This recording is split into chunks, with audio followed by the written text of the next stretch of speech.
Hello दोस्तों, स्वागत है आप सभी का आपके अपने YouTube चैनल ऑनलाइन ITI पर। दोस्तों CITS एडमिशन 2023 के लिए होने वाले एंट्रेंस एग्जाम का रजिस्ट्रेशन आज से शुरू हो चुका है, जो कि 17 जून तक चलेगा। अगर आप भी ITI इंस्टीट्यूट में टीचर बनना चाहते हैं और अगर आपने ITI डिप्लोमा या बीटेक किया हुआ है तो आज की वीडियो को देखकर आप इस होने वाले एंट्रेंस एग्जाम के लिए अपना रजिस्ट्रेशन खुद अपने मोबाइल से कर सकेंगे। और ये जो एग्जाम है ये 8 जुलाई 2023 को होगा और इसमें सक्सेस हो जाने के बाद, यानी इसको पास कर लेने के बाद CITS कोर्स जो कि ITI टीचर, ITI इंस्ट्रक्टर बनने के लिए क्या आवश्यक योग्यता है, इसमें आपका एडमिशन हो जाएगा। तो स्टूडेंट CITS कोर्स के लिए एंट्रेंस एग्जाम जो होने वाला है, इसमें फॉर्म अप्लाई करने के लिए आपको सबसे पहले NIMI-onlineadmission.in पर आना होगा, जिसका लिंक आपको इस वीडियो के डिस्क्रिप्शन में हम डाल देंगे, जिससे कि आप सीधे इस वेबसाइट पर पहुंच जाएंगे। इस वेबसाइट पर नीचे की ओर आपको एक ऑप्शन दिखाई देगा जो कि है अप्लाई CITS एडमिशन 2023 लिंक। इस लिंक पर आपको क्लिक कर देना है। लिंक पर क्लिक करने के बाद सबसे पहले CITS रजिस्ट्रेशन का एक ऑप्शन ओपन हो जाएगा, जिसमें हमें सबसे पहले CITS का रजिस्ट्रेशन करना होगा। नीचे की ओर आपको एक लॉगिन का ऑप्शन भी मिलेगा। यदि हम अपना रजिस्ट्रेशन पूर्व में कर चुके हैं या फिर अभी जो हम रजिस्ट्रेशन कर रहे हैं, इस रजिस्ट्रेशन में हमें जो यूज़र आईडी और पासवर्ड हम क्रिएट करेंगे तो इस लॉगिन के माध्यम से हम दोबारा इस वेबसाइट पर लॉगिन कर पाएंगे। सबसे पहले हम हमारा रजिस्ट्रेशन CITS रजिस्ट्रेशन पर कर लेते हैं। इसके लिए सबसे पहले हमें यूज़र नेम में हमारा नेम, जो हमारा फुल नेम है, वो हमें यहाँ पर डालना होगा। इसके बाद सेकंड ऑप्शन यहाँ पर आपको दिखाई दे रहा है ईमेल आईडी। यहाँ पर हमें हमारी चालू ईमेल आईडी डालनी है। नीचे की ओर रीटाइप ईमेल आईडी का एक ऑप्शन है। जो ईमेल आईडी हमने टाइप की है, जो ईमेल आईडी डाली है, वो हमें यहाँ पर दोबारा से डाल देनी है और कंफर्म कर लेनी है। इसके बाद मोबाइल नंबर में हमें हमारा चालू मोबाइल नंबर डालना है। यूज़र आईडी हमें हमारी एक क्रिएट कर लेनी है और नीचे की ओर हमारे लिए एक स्ट्रॉन्ग पासवर्ड क्रिएट कर लेना है। ठीक है, तो दोस्तों CITS रजिस्ट्रेशन के लिए आवश्यक कॉलम में हमने हमारा यूज़र नेम में हमारा नाम, ईमेल आईडी, हमारा मोबाइल नंबर, यूज़र आईडी हमने क्रिएट कर लिया, जो कि मिनिमम 8 कैरेक्टर से क्रिएट होगी। इसी तरह हमारा पासवर्ड भी हमने क्रिएट कर लिया है। और नीचे की ओर आप देख सकते हैं यहाँ पर हमें एक नंबर दिखाई दे रहा है जो कि कैप्चा है। ये जो नंबर दिखाई दे रहा है वो टाइप करने के बाद रजिस्टर ऑप्शन पर क्लिक कर देना है। रजिस्टर ऑप्शन पर क्लिक करने के बाद आप देखेंगे कि आपका जो रजिस्ट्रेशन है वो सक्सेसफुली हो चुका है। लेफ्ट साइड पर इसका एक मैसेज भी शो हो गया था। अब हमें हमारा यूज़र नेम और पासवर्ड डालकर यहाँ पर लॉगिन करना है। ठीक है, यूज़र आईडी और पासवर्ड और कैप्चा डालने के बाद हम लॉगिन बटन पर क्लिक कर देते हैं। इसके बाद हमारे मोबाइल नंबर पर एक OTP गया होगा, उस OTP को हमें यहाँ पर टाइप कर देना है। ये मैं OTP को टाइप कर देता हूँ और सबमिट बटन पर क्लिक कर देता हूँ। यूज़र आईडी, पासवर्ड और OTP डालने के बाद हमारा जो फॉर्म है वो ओपन हो गया है। यहाँ पर आप लेफ्ट साइड में देख सकते हैं आपकी प्रोफाइल जो कि हमने क्रिएट कर दी है, उस पर ग्रीन आ गया है। अब हमें हमारा पर्सनल इन्फो, इसी तरीके से नीचे की ओर qualification detail, documents upload, exam centre, view application, payment fees, इस तरीके से सारे कॉलम हमें फिल करने हैं। और हमारा जो CITS के लिए जो एंट्रेंस एग्जाम है, इसका रजिस्ट्रेशन इसका फॉर्म अप्लाई यहाँ पर कर देना है। यहाँ मैं आपको सारे कॉलम एक एक करके फिल करके बता देता हूँ। सबसे पहले आप देख सकते हैं पर्सनल इन्फो में हमें हमारा नाम, ईमेल आईडी और मोबाइल नंबर, जो कि ऑलरेडी हमने फीड किया था, वो ऑलरेडी फीड हुआ मिल जाएगा। इसके बाद हमें हमारा UID नंबर डालना है। ठीक है, इसके बाद फादर हस्बैंड नेम में हमें हमारा फादर नेम, या फिर आप मैरिड हैं तो आपको आपका हस्बैंड नेम, कोई अगर वीमेन है तो उन्हें हस्बैंड नेम डाल देना है। मदर नेम में आपको आपकी मम्मी का नाम डाल देना है। डेट ऑफ बर्थ में आपकी जो डेट ऑफ बर्थ है, जो आपके डॉक्यूमेंट्स में डेट ऑफ बर्थ है आपके 10th की मार्कशीट में, वही आपको यहाँ पे फिल करनी है। जेंडर में आपको आपका जेंडर ड्रैग एंड ड्रॉप में सेलेक्ट कर लेना है। कैटेगरी में आपकी जो कैटेगरी है वो आपको ड्रैग एंड ड्रॉप में सेलेक्ट कर लेनी है। ठीक है, मैरिटल स्टेटस में आपको आपका वैवाहिक स्थिति को यहाँ पर सेलेक्ट कर लेना है। फिजिकली चैलेंज में आपको आपका जो पोजीशन है आपकी, अगर फिजिकली चैलेंज है आप तो यस और अदरवाइज नो कर देना है। इसी तरीके से एक सर्विसमैन कैंडिडेट सेलेक्ट कर सकते हैं।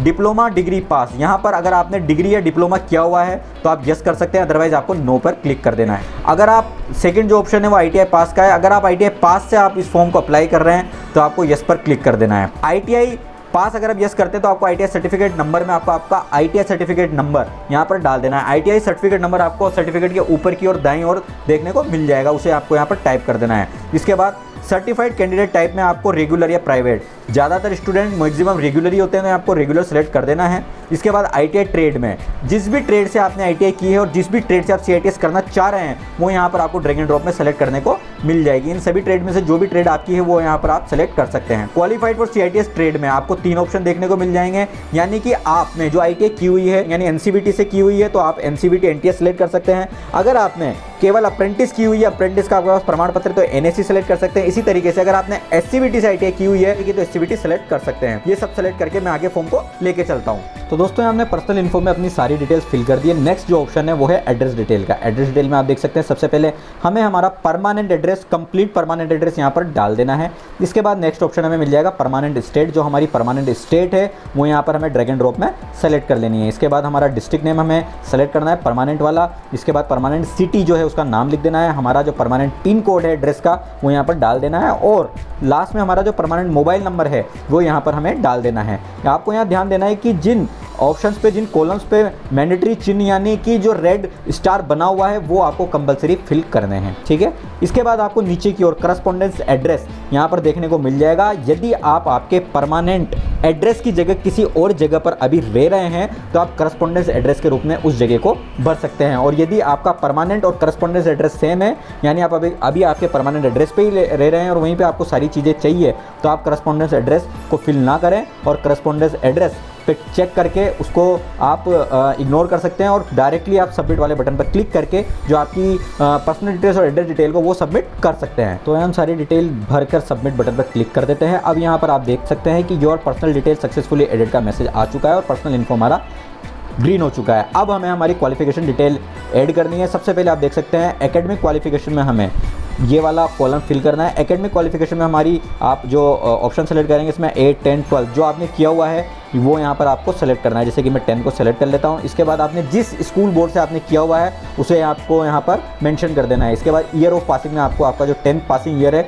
वो यहाँ पर डाल देना है। इसके बाद मेजर सब्जेक्ट जो आपके साइंस और मैथ्स रहे हैं, मेजर सब्जेक्ट अगर कोई विशेष रूप से आपका कोई रहा है तो यहाँ पर आप डाल सकते हैं। 12th वाले केस में, 10th के केस में तो ऑल सब्जेक्ट आपके रहते हैं मेजर, तो यहाँ पर ऑल लिख सकते हैं आप, ठीक है। जो आपके मार्क्स है एंटर एकेडमिक मार्क्स वो आप यहाँ पर आपको डाल देने हैं। और यदि आपके ग्रेड आए हैं तो ग्रेड आपको यहाँ पर डाल देना है और अदरवाइज आप फर्स्ट, सेकंड, थर्ड डिवीजन जो आपका रहता है वो यहाँ पर आप मेंशन कर सकते हैं, ठीक है। तो इसमें मार्क्स और इसमें आपका ग्रेड यहाँ पर आपको मेंशन कर देना है। नेक्स्ट कॉलम आप देखेंगे टेक्निकल क्वालिफिकेशन का है। इसमें आप देख सकते हैं सेलेक्ट एग्जामिनेशन पास वाला जो ऑप्शन है इसमें आपकी टेक्निकल क्वालिफिकेशन आपको मेंशन करनी है। जैसे कि अगर आपने ITI की हुई है तो ITI, डिप्लोमा तो डिप्लोमा, या बीटेक किया हुआ है तो आपको बीटेक यहाँ सेलेक्ट करना है। यहाँ मैं ITI से फॉर्म भर रहा हूँ तो ITI सेलेक्ट कर लेता हूँ। इसके बाद आपको यूनिवर्सिटी इंस्टीट्यूशन में आपका काउंसिल में NCVT से अगर आपने किया होता है NCVT, SCVT से किया होता है SCVT सेलेक्ट कर लेना है, ठीक है।